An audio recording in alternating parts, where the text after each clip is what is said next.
So again, welcome everyone. Thank you for being here.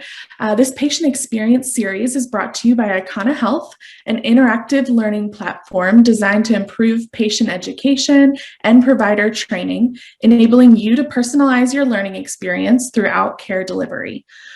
We bring together clinical experience, science, technology, and storytelling to deliver effective and measurable learning experiences to patients and their care teams. Today's webinar is part 2 of Steve Winfrey's journey through kidney disease. If you missed part 1, I'll put the link here in the chat box where you can check it out later. We hope conversations like this one will give you an insight into what treatment is like physically and mentally. Our goal is to give you multiple perspectives of how this disease affects not just the patient, but also the care partners, families, and loved ones. So today, our learning goals, we're going to be discussing Steve's life before kidney transplant, finding his kidney transplant, the procedure itself, recovering from that surgery, and then the best part, life with the new kidney. Some of you may recognize Steve Winfrey from part 1, but also most likely from his viral YouTube video, which has garnished over 700 million views online. He's been featured on major news outlets like ABC, NBC, Fox, even ESPN, just to name a few. From Southern Living to Sports Illustrated to People magazine and many more. His story has been written in 10 different languages in over 10 different countries. Steve has been battling kidney failure for over 14 years before he found an organ donor in 2017. It was truly a special moment to find a living kidney donor who also turned out to be none other than his wife. Right now, we'll hear directly from Steve about the challenges he's faced with kidney disease and how his life has forever changed. Welcome, Steve. Hey, everybody. Again, thank you guys so much for having me. A big thank you to the team at Icona, Caroline, Teresa, Tim. Thank you again for giving me this opportunity to share my story. Thank you. I'm so excited to be here with you again today. The first thing I'm going to ask you to do is if you could just give us a little recap of your diagnosis and the beginning part of your journey with kidney disease in case anybody missed that part 1. Yeah, so to recap real quickly for you guys, I was diagnosed with kidney failure at the age of 18. I actually found out I had kidney failure as I was going through my preseason physical. I was playing college basketball and I was a freshman first semester. And once I hit the blood pressure test, I failed that test 3 or 4 times in a row. And because of that, that led them to doing more blood work. And through doing that, they found my kidney failure, which is how it happens a lot of times. And before I got to the transplant, I was dealing with the disease for about 14 years, 13 years before dialysis, when I started dialysis. But yeah, it completely changed my life. I went from an 18-year-old who felt like I was invincible and ready to take on the world, to all of a sudden being told I had this disease that not only could I not really feel that I had, but it changed everything from a physical standpoint and a mental standpoint as the years went on. So that's to wrap up my story there at the beginning. That's it. Thank you. And I highly encourage anyone who missed part 1 to check out the link and watch it because it's an incredible story and it definitely deserves your time. Just giving us a good starting place. When were you starting to look at kidney transplant when you were on dialysis?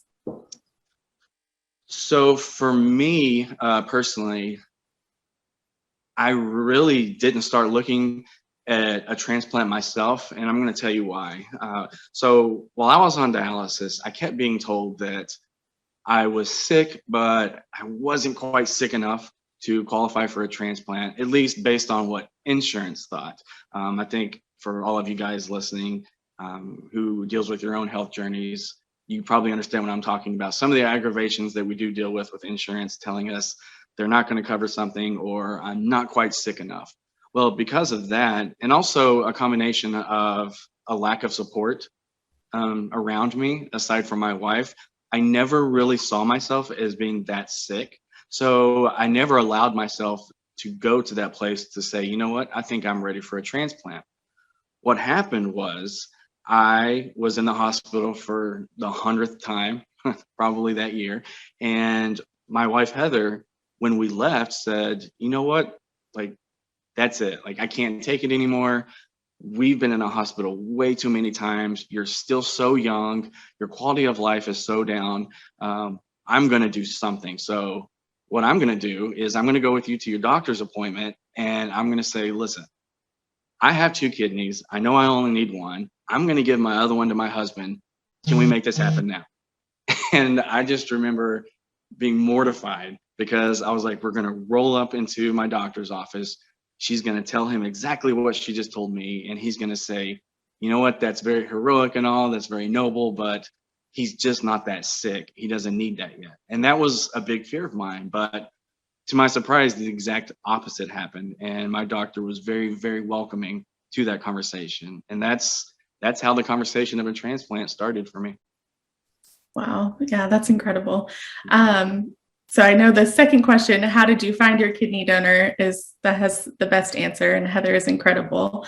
But I guess in sense, you didn't have to find a kidney donor. Is that correct? Yeah, that's correct. Even if I allowed my mind to go to the point where I would say, you know what, when I need a transplant, what am I going to do? Am I going to go on the waiting list? Am I going to ask a living donor? And I kept telling myself, I guess I'll just go on the list because I just couldn't imagine myself asking a loved one to sacrifice themselves like that. I just didn't think it would be right for me to ask someone to give up an organ that they needed. And I would just feel too guilty. But, again, with my wife, she stepped up and said, I'm going to donate to you. There's nothing you can say to convince me that I'm not, and this is going to happen, which was so remarkable to me because obviously there's so much testing you have to go through to find out if you are a match. And the odds of her being a match with me were in the range of 1 in 165,000. But the way that she was so confident and just so sure that this was what she was going to do, it was very comforting. And it kept me from having to ask her. Because she kept reminding me, look, I'm doing this because I want to. I'm doing this because I love you. You didn't ask me. I know exactly what I'm getting into. That's amazing. Those odds give me chills that it's worked out the way that it has. I know you touched on how great of a support system your nephrologist ended up being, but can you touch a little bit more on how support systems might play into thinking about having a surgery or looking for a donor? Yeah, so I cannot stress enough how important it is to have that support system in your life. And that could be your parents, that could be siblings, that could be your spouse, that could be friends, that could be a group of other dialysis patients. Whoever that may be, it's so important to have people around you who not only recognize what you're going through, but acknowledge that, yes, it is something serious. Yes, we do want to stay positive and keep our head up, but at the same time, we need to be realistic. It's good to have that realistic support system around you. And that's what Heather was for me. And fortunately, my doctor as well, because when we went in that day and, she said her spill and exactly how she felt and how she wanted this to play out, to my surprise, my doctor kind of chuckled and was like, you know what, you're right. And when he said that, oh my goodness, my mind was blown. I was like, wait, what do you mean she's right? Like, she just came in here and said, we're going to do this, this, and this. And you're saying, okay, did I hear that right? And he began to explain to me how my wife has a very good point that nephrologists need to start looking at doing transplants a little bit sooner than they are, because the longer you wait to try to do a transplant, the more sick you're going to be. Well, the more sick you are, the more difficult the surgery could be. So you may have a difficult time even getting through the surgery. It may affect the new kidney in a way that it wouldn't have had you been a little more healthy. And especially for somebody as young as I was, he said, why would we wait until you get older when we can do it now when you're in your early 30s? Other than the kidney disease, you're a fairly, healthy guy aside from that. this is when we should probably look at doing this. And I'd never thought about it that way, to do a proactive kidney transplant. And he then proceeded to tell me that where he was, which was here in Knoxville, at the hospital, University of Tennessee Medical Center, they don't really do proactive transplants. He said where you need to go is Vanderbilt, which is in Nashville, and that's where he did his residency. So he made a call to Vanderbilt. He said, I'm going to plead your case. I'm going to explain to them why I think you need help and you could use the help now, and just see what they say. He couldn't promise me that they would take me on. He couldn't promise that this could be the beginning of a transplant. But what he did promise was he was going to try, and that he was going to look out for me, and he was going to do what he could. Well, a couple of weeks later, I get a phone call from my doctor in Knoxville. And he said, guess what? I just got the phone with Vanderbilt. They looked at your case. They looked at your numbers. They looked at everything from quality of life to numbers to how young you are and things like that. And he said, they want to take you on. And I remember I was beside myself, and I started crying when I got off the phone, because it hit me of what just happened. You know, for somebody who never thought they would get better, who always thought they were going to be a dialysis patient, because I guess I never really saw myself as being that sick. I was just told that Vanderbilt said, not only are you that sick, but we want to help you to not be that sick. We want to take care of you. You deserve this second chance. We'll see what we can do. And I just cried my eyes out. And it was a very, very special moment, because it was also my birthday, April 24th, 2017. And so I couldn't think of a better birthday gift than to be told that Vanderbilt Transplant wants to bring me on as a patient.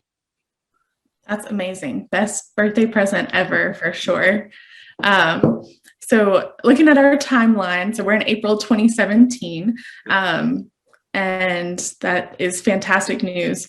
But was there anything, just jumping back a little bit, was there anything that precipitated Heather, going into the nephrologist's office, or was it just the length of dialysis? What were your emotions right before that meeting? Yeah, so what finally pushed Heather to the point of taking charge the way she did, we had been married for 5 years. And of those 5 years, we had most definitely spent a lot more time in hospitals overnight than we ever had in a hotel on vacation. There was so much that we hadn't been able to do because of this. And I think she just saw me so tired, so mentally drained. She saw the depression had kicked in. She saw the anxiety, and she knew that my quality of life was just poor. And I think it just really aided her, and it broke her heart, to use her words. And she said, seeing somebody so young who has so much potential in life, who wants to do so much with life, not being able to, she said, something has to be done. I'm gonna take that opportunity to go and try to help you. And she's right. At that point on dialysis, I was so depressed while I was at dialysis. I kept my head down. I would put my headphones in. I would listen to music. As somebody who's usually a very happy-go-lucky person, who loves talking to the nurses and things like that, I just didn't. I just sat there and just felt miserable, and I felt sorry for myself. And I just kind of accepted my fate, that this is who I'm going to be. And the life that I once knew was over. The Steve that I once knew was gone, who was ambitious, who loved life, who loved having friends. And it was just a very sad sight. And I think all of that combined is what led Heather and pulling on her heartstrings to want to go do something. Absolutely. Well, she's a beautiful advocate and loved one. And then I'm so excited about that birthday present. So after that point, when you got that phone call, what is the next, what did they have you do next? What comes next? So after the phone call, what happened was Heather had emailed the transplant donor, the transplant donor and donor office, and said, look, I'm interested in being a donor. And what they did was they sent her a link to a questionnaire, and it asked her a bunch of what seemed like basic questions, but in reality, that was the first test, because there are answers that you can give that would keep you from being a donor. Fortunately, she answered them all correctly, and they sent her a kit. And within that kit, it had a couple of empty tubes that you would put blood in. So she had to take a blood order to the lab here at our doctor's office, and they had to take her blood, put it in those vials, and send it back off. That was her first step. My first step was they had to schedule an entire day for me to go out to Vanderbilt. And at that point, I remember it was the first week of June. So it was about a month and a week later. So about 5 or 6 weeks later, after I'd found out they were going to take me on, they'd scheduled an entire day for me to come out to Vanderbilt. And because Heather had gone through and done her blood work and everything so efficiently, she was at the point where she needed to go out to Vanderbilt for an entire day. So what they did was they scheduled it at the same time, since we live about 3.5 hours away. So when that day came in June, we got in the car, we drove back to Vanderbilt, and the entire day for myself was spent taking classes, speaking with transplant nurses, speaking with doctors, speaking and just getting a whole lot of information and resources so that I fully understood exactly what I was going to be going through with a transplant. I mean, they gave me information on everything from how long a kidney lasts if it comes from a living donor compared to a cadaver. They gave me stats on based on age, if you get a kidney, how long they can typically last. Like, they basically inundated me with everything that I needed to know to make an informed decision to say, yes, I still want to go through with this. And when I wasn't doing the classes and things like that, I was over in the medical center and donating so much blood. I remember they had brought in, the vials of blood, and they put like 24 of them down in front of me. And I thought, well, you're not leaving me anything left. There's you're taking so much blood. And they said, there are so many tests that we have to run, but it's all for good. It's all for your safety. It's all for making sure that you would be a good candidate for the transplant. And for Heather, she also had to take a few classes. But one thing that we both had to do that we didn't realize we were going to was we had to meet with a therapist. And at first, I didn't understand why we both had to do that. But of course, as we sat down and talked, it started making a lot more sense. From a donor standpoint, they want to make sure that whoever it was that you're wanting to donate to didn't pressure you into doing this. Nobody was trying to pay you to do this because it's illegal. They wanted to make sure you were in the right state of mind to donate, that you understood that there was a chance the kidney that you donate may not work. They went through the whole gamut of things that could happen so they could tell if the donor was, not just physically, but mentally prepared to do what they were going to do. And of course, Heather passed with flying colors. And for myself, I had a full understanding of what the risks were and that it may not work and things like that. But yeah, that was that entire first day of testing. That's when we did the majority of it. And it was a long day, but it was a good one. Wow. Yeah. I think the patients that I know who have gone through transplant testing, they always come back and tell me how many vials of blood that they drawn. They just didn't even know they had that much blood to give. Right, because they set down those 24 vials and I was like, what are you doing with that? There's no way you're getting all that from me.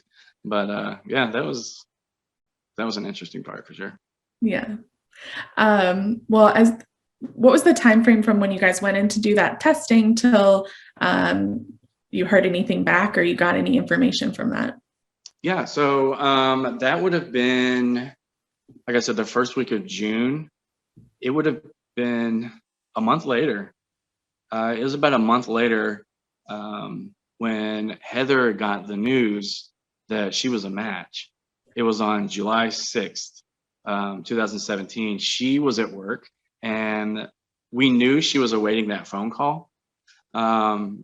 And she had gotten a call at work and she said she went into the stairwell at her office building and she sat on the stairs and she said, the coordinator said, congratulations, you're a match and you're barring a few other tests, you're going to be able to do this. And Heather said that she just cried and cried and cried at work in the staircase.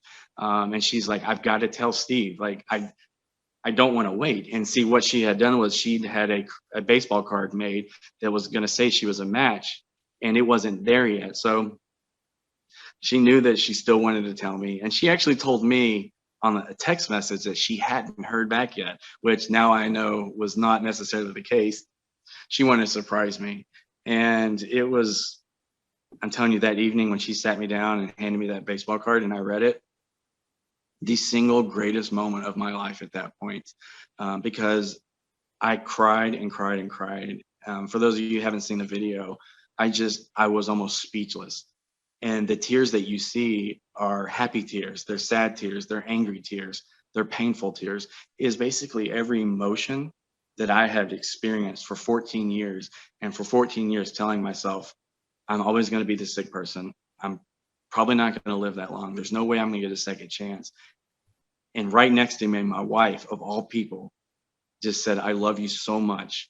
And I wanted to let you know I'm going to save your life. And I can remember every little second of that night. And it still gets me emotional thinking about it and what she did for me. It's absolutely incredible. It's amazing. And I encourage anybody who hasn't seen the video to watch it because it's so heartwarming. And even though I've heard this story a couple of times, I'm still so touched. It's incredible.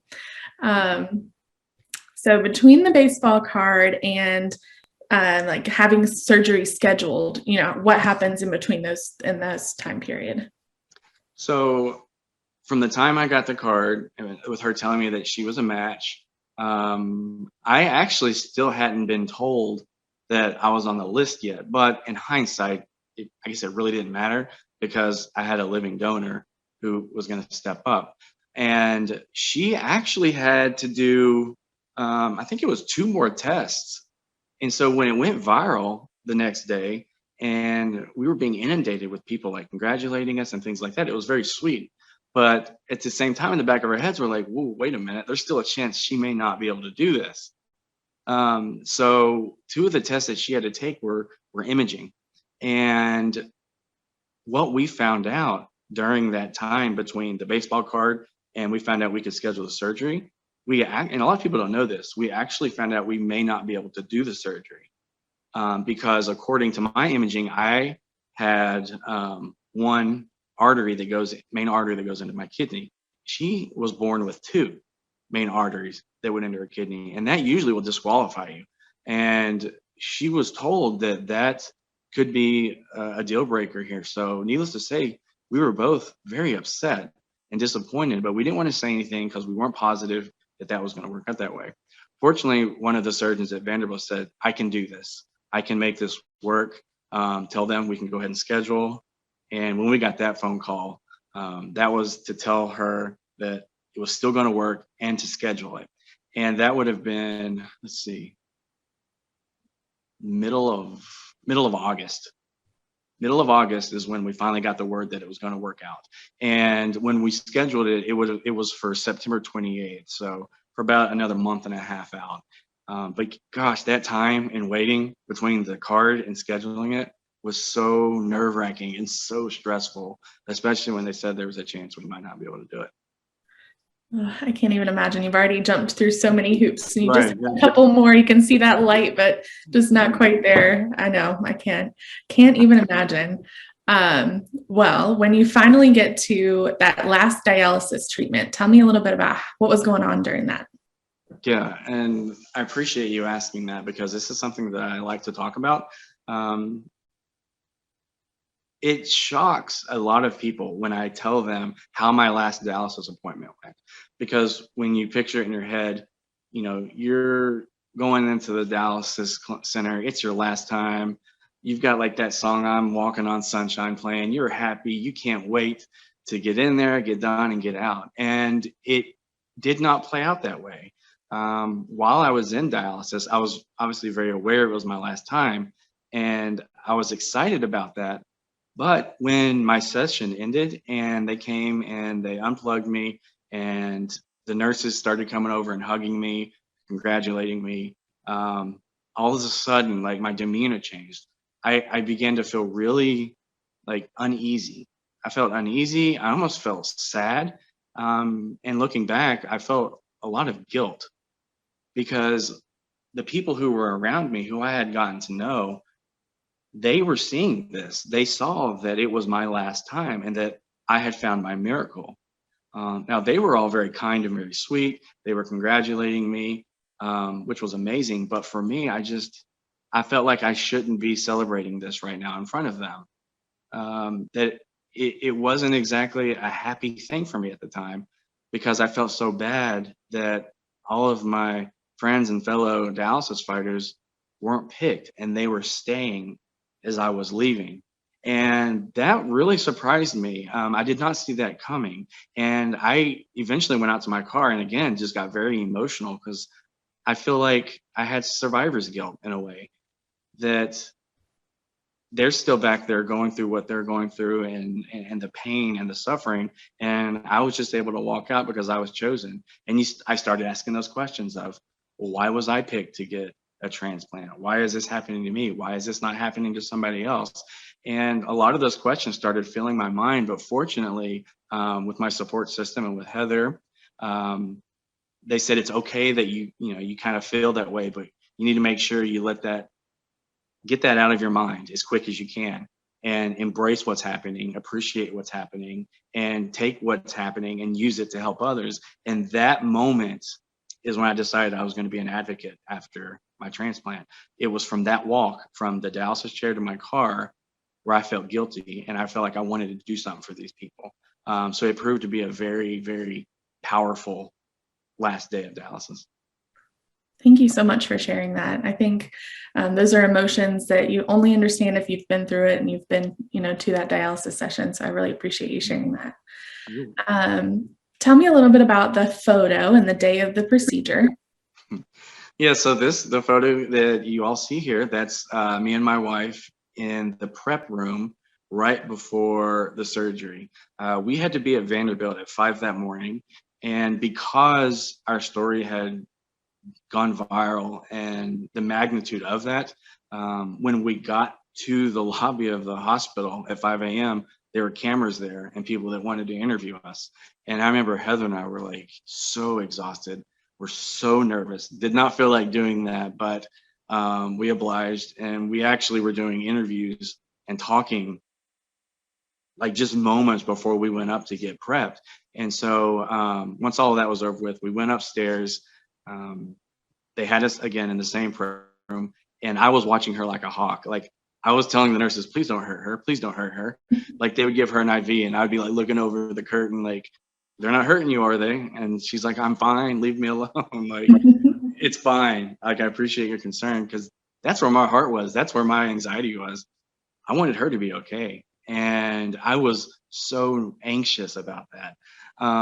But of course, Vanderbilt took wonderful care of her. They prepped her well. In this picture here, they had just given her what we call happy juice. At least that's what they call it when they give the kids. It's basically a way of calming your nerves before you go back to surgery. And for any of you guys who have had operation surgeries, you know what I'm talking about. And so she's smiling, I'm smiling. And I remember I just wanted to hold her. So our beds were together there. They weren't originally. I made them push her bed over to me so I could hold her hand for every second until she left. Oh, that's beautiful. And I love that photo. It's a fantastic photo. Well, what was the recovery period like in the hospital? So the recovery for, I'll tell you guys, the recovery for a donor is typically a lot shorter than a recipient, even though the operation is usually harder on the donor. I know I've had certain people ask me if that's true. Is that a myth? It is true. The operation is usually harder on the donor because they're losing something that they need, while the recipient is gaining something that they need. So for a donor, typically, let's say our surgery was on Thursday, right? So she had the operation Thursday morning. Typically, a donor would be out no later than Saturday morning. And that's kind of what we were told. For me, as the recipient, I was told Sunday, maybe Monday. Well, unfortunately, what happened was in Heather's recovery, they didn't treat her pain when she came out of from the operating room. And so unfortunately, it got to a level that was so bad, they couldn't get it under control. So, I say that to also say, when you're going through your operation, make sure you talk to your doctors and your nurses about pain management and things like that, because it really can throw your recovery off course. Don't be afraid to ask for help. So she ended up being in the hospital until Monday, the same as me. So we were there, what, Friday, Saturday, Sunday, 3 full days of recovery, and then we left on Monday. Okay. Once you left, how were you asked to be on bed rest for a certain amount of time? Yeah, we actually stayed in a hotel because how it typically plays out is my care partner, which everybody is, you have to assign yourself a care partner. Well, usually it would probably be your spouse. So your spouse would drive you to and from, they would take you home, drive you back to the transplant center because you have to go back a whole bunch for the first few weeks after. Well, in our case, my wife was one of the ones that had surgery, so she also had to have a care partner. So instead of us driving 3.5 hours, 2 or 3 times a week, we had a hotel nearby. And so we stayed in the hotel. And yeah, for the first few days, we definitely just kind of hung out, laid in bed, tried to eat if we could, stayed on top of the medicines that we need to stay on top of. And we just allowed our bodies to try to heal as much as it could. We were both very surprised at how quickly we were able to get up and walk around. If we weren't laying in bed, we were definitely walking around the hotel. We were walking around outside, but we weren't able to do it that long because our bodies were just so tired. But recovery ended up being okay. I'm very glad that we had each other, and we were there for each other to help one another recover, and that really helped. Absolutely.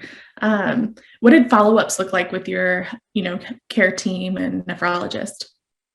So my follow-ups, especially right after the transplant, I would go into the clinic and they would check things like the incision site where they had put the kidney in. For me, it was staples. They had stapled across my abdomen, so they checked those to make sure there's no infection.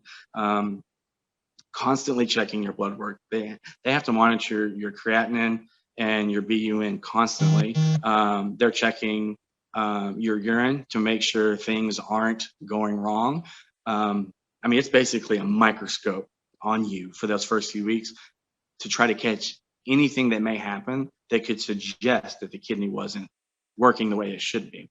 And for me, I had a scare or two, but it was simply because my body, I couldn't physically keep up with the amount of water that I needed to drink, because for the first time in years, I was going to the bathroom so often because her kidney was like just a rock star. I wasn't able to keep up as much, so I was getting dehydrated. So that causes your kidney function to drop. So there was a time or two I had to get fluids, and they had to work with me on making sure that I was drinking enough fluid to take care of the kidney. But yeah, those first few weeks, they're monitoring like a hawk to make sure that kidney is doing what it's supposed to be doing. Yeah, I can't imagine switching from the mentality of no, no, no, don't drink liquid between treatments, be very careful, to we need you to drink everything you can put your Yeah. hands on. I know that's a shocking change. Well, tell us some of the good stuff, like life with a new kidney. Yeah. Wow. I am now going on 5 years of my new kidney, and I have not felt this good since I was probably a kid. Um, Almost immediately after the transplant, and after we had been on our bed rest and we had recovered, Heather made it very well known that when we were like out at a mall or we were doing something, that she could not keep up with me. She said, "You walk so fast now, you're always on the go and you're zipping around, and it's impossible to keep up with you." Whereas before, it was pretty easy because I was just so tired and drained. She said I had this new energy about me, and I just felt so good. I was so happy and just so appreciative of this second chance at life. And, if you look at the pictures here, the one Heather and I are sitting here on the couch, that's actor and singer Harry Connick Jr. We were on his talk show twice. And this particular picture was 5 weeks after the transplant. which blew his mind that we were there only 5 weeks after. And you can see in the photo, we look pretty good. We look pretty healthy. And because our video had gone viral, we were given a lot of opportunity to advocate, to talk with Congress, to do a whole bunch of different TV shows and things like that, under the understanding we want to share our story to bring enlightenment and information and knowledge to being a donor, to helping donors. So ultimately, at the end of the day, we can help as many patients as we want. And, we were going on vacations, we were staying in hotels. It was like the greatest time of my life. And not a single moment went by that I wasn't appreciative of it. I'm a massive baseball fan. I'm a huge Atlanta Braves fan. And they're on the show with Harry there. We were given a trip down to Florida to Brave spring training. And I remember sitting in the dugout, and some of my favorite players from the 90s were sitting there, and they were talking to me. And when we were done talking and I was sitting there, again, you guys can probably tell I'm a very sensitive guy. I started welling up with tears, looking around thinking, I never in my wildest dreams thought I would be sitting somewhere like this today. And that is something that I push so much to those who are waiting for their miracle. It's a miracle because it comes out of nowhere, right? For baseball terms, it came out of left field. Well, that's what happened with me. I know a lot of times us patients, especially when we're in dialysis, we're kind of looking at our life as a whole and taking a glance. And as we look around, we do not see an answer. Well, when you don't see the answer and it's not obvious, that's when you start feeling hopeless, you start losing faith and things like that. But I want to remind you guys that you don't see it because it's not there yet. It's coming. What is going to happen? It's going to happen when you least expect it, and you have to be ready for it. Okay, so you have to be ready with positivity.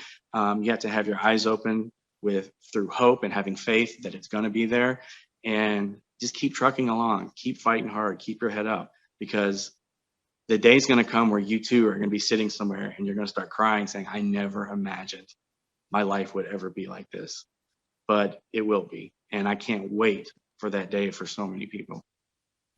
Thank you. That was so inspirational, and just really appreciate all of your words. The pictures on the right-hand side, tell us a little bit about those. Yes. Oh my goodness. So that is me and Heather, and that is baby Levi. We were told back when we got married 10 years ago that we could not have our own children because of issues with my disease and some things she was going through. So we became foster parents in 2016, and we fostered 6 kids total through 2020. Well, all of a sudden one day, Heather had talked about maybe adopting embryos. I didn't know that was a thing. All I knew was that it was my wife's dream to be a mom. And I felt guilty that she saved my life and helped me achieve my dream, but I wasn't able to do that for her and help her be a mom. So when she brought this up, I definitely listened and said, yeah, let's try this. Even though the odds, again, were stacked against us, we still tried it anyway. And we had the one embryo that was transferred. It was about a year ago, almost a year ago now, and it worked. And we found out she was pregnant. I guess it would have been about 5 or 6 weeks later. And we also have that on film, sitting on the same swing where I found out she was saving my life with a card. We were sitting on the swing when she got the test result on her phone and found out she was pregnant. And we are so blessed to have Levi. Even though he may technically be ours via DNA, he's very much our son. We love him very much. And I never thought I would be this smitten over another human being. Like, I refuse to put him down. I'm the one that wants to hold him. I want to talk to him all the time. I think he's just the greatest thing ever. And when we were in the operating room, she had a C-section.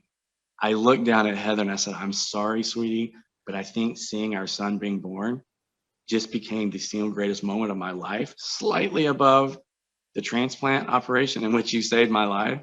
And she already had tears in her eyes and she goes, no, it's fine. I agree. I'm glad you said it, because I was. And it's been the biggest blessing of our lives. And I hope this shows you that you can be a donor and you can still live that life of developing a family, having a family, living your life, being happy.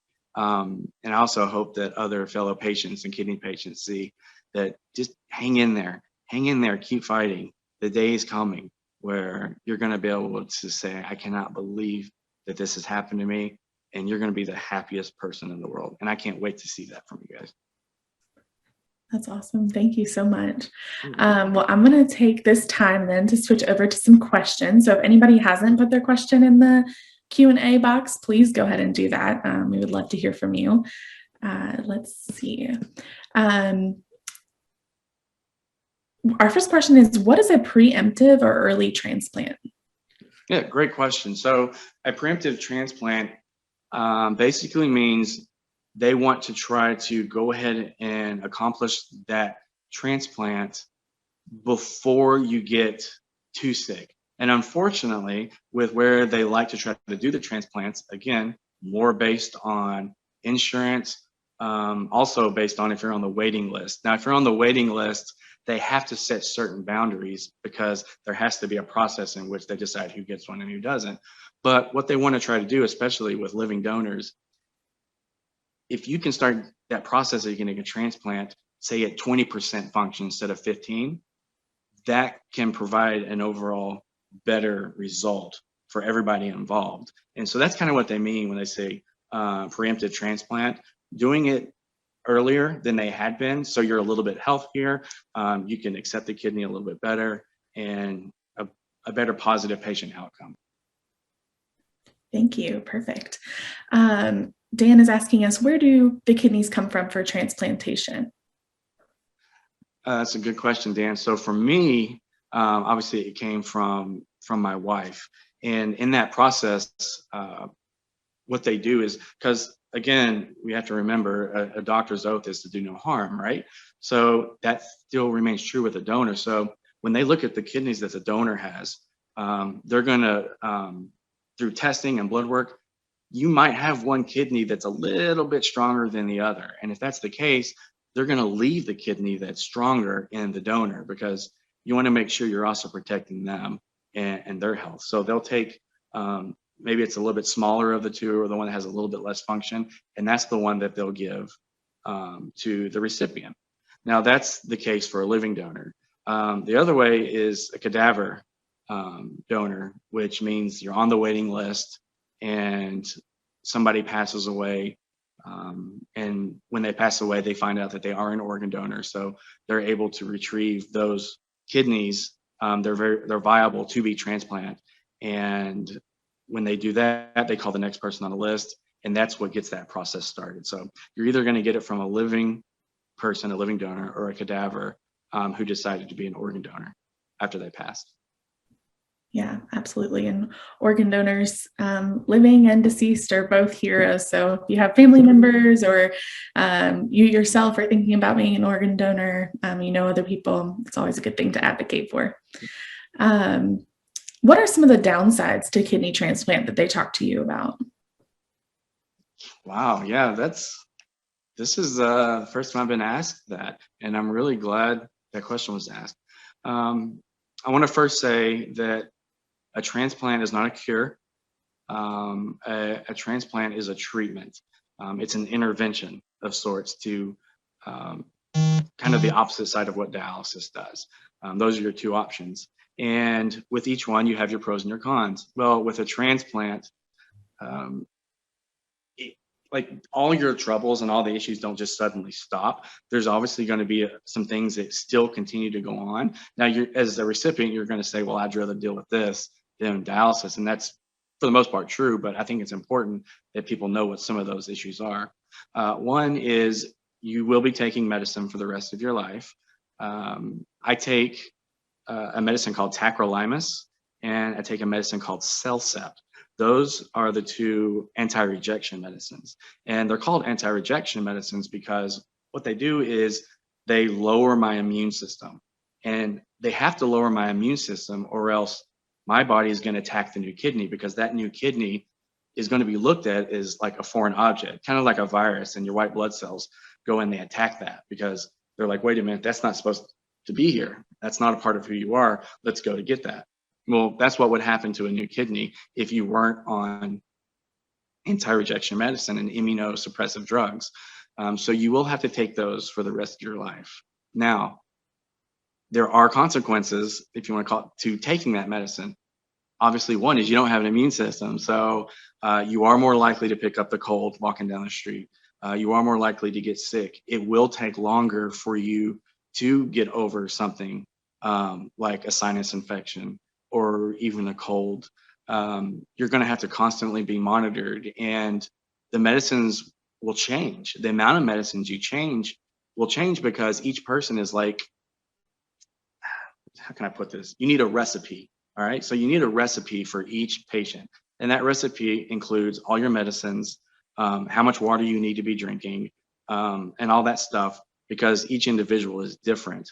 Where I may need to take 10 milligrams of tacrolimus a day, another transplant patient may only need to take 2, just because that's the way their body works. So you're going to spend a lot of time trying to find that perfect recipe. So be prepared to be seeing your doctor quite a bit, always talking about your meds, making sure you take your meds, and things like that. So that's probably the biggest, is knowing that there's a chance you could get sick quite a bit. But again, taking medicine all the time and having to deal with a cold a little bit more for me, is definitely worth getting the transplant. Yeah, absolutely. I'll put my clinical stamp of approval on that. I think you got that exactly right. And of course, before they have any surgery, like you said, they're going to have a whole day of education, and they're going to talk to you again right before surgery. So those risks are always, made plain and clear in writing and verbally. Rusty is asking, do you have a support group to help you and wife get through the medical challenges, like during recovery, etc.? Oh, that's a good question, Rusty. We did, actually. My wife and I, we were able to find various groups on Facebook, believe it or not. And even before the transplant, my wife and I volunteered for a group called the American Kidney Fund. And through volunteering with them, that allowed us access and resources to different support groups that be able to ask questions. Heather specifically joined groups that were for donors only, and she was able to utilize that. That was probably her biggest resource, being able to talk to other people who were donors. And same for me with other patients who had a transplant. We talked, we spent a lot of time in those support groups asking questions. And one thing that Heather and I did that may be a little different was she and I actually chose to do like a couples therapy. There is a therapist at our church who didn't charge. So we said we wanted to come talk to her because we knew there's a lot that can go on, even between a married couple, even if it's just one person having a transplant. But the fact that we both were going through that surgery, we wanted to make sure that we were as prepared as possible and how to help each other through that, understanding that certain side effects as being, grumpy or tired, aggravated because of some of the medicines I was on. So we tried to prepare ourselves as best as we could for what could happen afterwards as well from that standpoint. That's fabulous advice. Thank you. Michael is asking, do you have to get your blood drawn to measure the amount of anti-rejection med serum levels that you have in your system? Yes, Michael, you hit the nail right on the head. And I actually just did that last week. Speaking of, so yeah, they'll take they'll draw blood to test your tacrolimus level. And for me, my tacrolimus level was actually very low. Believe it or not, actually it was 2 weeks ago, I'm sorry. 2 weeks ago, they came back and said that my tacrolimus level was undetectable in the blood, which is not good, obviously, even though that's the same amount that I had been taking for a long time. So my transplant team immediately called me in a prescription and they bumped up how much I was taking. But yeah, it's an easy test. They can find out pretty quickly what your levels are to make sure that you are taking enough. Yeah, absolutely. That's so important. Being available to your transplant team and being able to pivot quickly is definitely qualities of a great transplant recipient. Another question from Dan. He says, what kind of lifestyle changes have you and Heather made since the transplant? Wow, so much has changed. So I'm going to answer that twofold. I'm going to talk about lifestyle in regards to perhaps how we live, in regard, like maybe what we eat, and things like that. We're trying to stay as healthy as possible. Sometimes it's not easy. We try to take long walks. We try to be more active than we were, because we want to try to be as healthy as we can. So from my sake, so this kidney can last as long as it can. And then from the other standpoint, uh, from the joy of life in that regard, our lifestyle, oh my goodness, they, we have so much fun together now. Like she's my best friend. She was my best friend before the transplant, and we're able to go on date nights.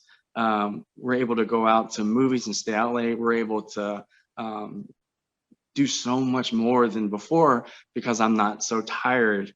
I'm not exhausted. I'm not nauseated. We've been going on vacations, believe it or not. We've been going down to Florida to visit two of our kids who are our godchildren, who were foster kids for us back before the transplant. So I'm able to do that. We're able to go down and see them. And now that we have a baby, obviously our lives have changed quite a bit over the past 3 months. But it's just it's a beautiful thing. And I do want to say this, so I'm really glad you asked that question, Dan. So I don't know if any of you guys have heard the rumor or the myth that, well, when you get a transplant, certain things about you kind of shift and change into the type of person that gave you the kidney. So like maybe your taste change, things you crave, and stuff like that. Well, as somebody who is a recipient, I do want to tell you that that is 100% true. Absolutely. From the moment I got my new kidney, my taste in certain foods that I craved changed completely to stuff that I couldn't stand before the transplant, but Heather loved it. I started craving all these different sandwiches and foods and certain types of soups. I did not like spicy food before the transplant. Now I love spicy food, which is something that she likes. So she jokes about this too. She'll tell you that ever since the transplant, I've become a better listener. I do things for her without her having to ask me. She says, like, basically what we've said is this has all been one big plan for her to turn me into the perfect husband, which is a male version of herself. And so far it's working, because I definitely do a lot of things like she does now, and did before the transplant, which is kind of funny, I think. That is so funny. I love that for Heather. um, Another question, staying on the topic of Heather, how does living donation affect the donor as far as like quality of life and Heather's health? Yeah, so with Heather, aside from the issues that we had directly following the transplant, she rebounded fairly quickly. It was, and keep in mind, she does have the one kidney.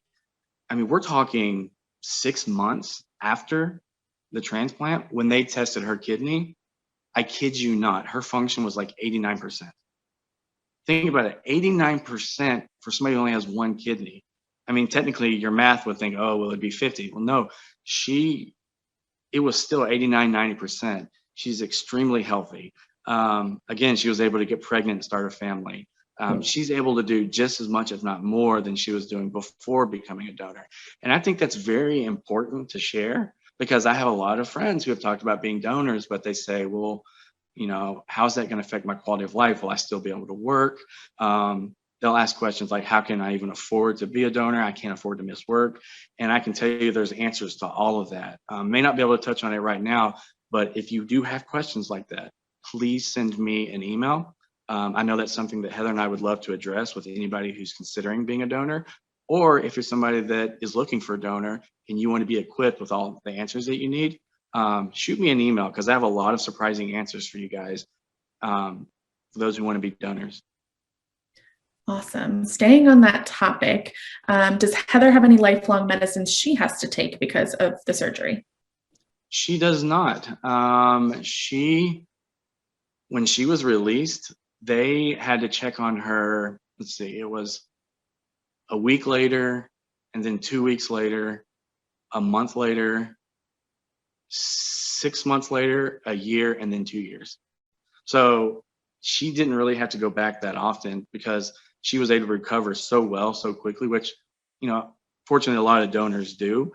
So really a whole lot doesn't change for the donor, aside from obviously being down a kidney, and you want to make sure you protect that. But no, she's been phenomenal. She's great. She's not having to take medicine every day, and you wouldn't even know it by talking to her that she was down one kidney. That's awesome. Adrian asks, do most kidney donations come from living or cadaver? If you want to give a stab at it, and then I can try to, and certainly circle back if we need to with her. You know what? I don't know that answer off the top of my head. So Caroline, I might have to defer this one to you. Yeah. So is it okay if I do that? Absolutely. Unfortunately, I don't know the answer exactly for you. What I can tell you is that living donation is becoming so much more common. So I'm sure that those numbers are climbing.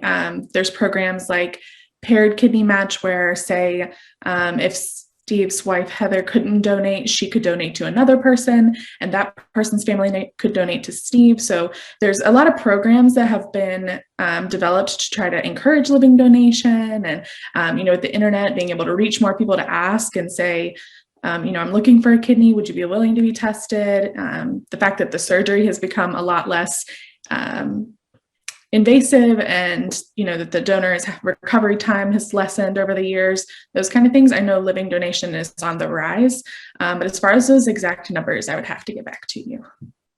And that's a great point that you brought up about the surgery. So for Heather, like if you were to look at her now, she has 2 small holes down in her abdomen, and then I would say it is a cut that's maybe 2 inches, 3 inches, because they did it, what's the word, laparoscopically. Mm-hmm. And so because of that, you can't even really see the scars that she has from where she donated, which absolutely blows my mind, because when I look at the scar that's like 3 inches, I said, you're telling me that they reached in and grabbed the kidney from that?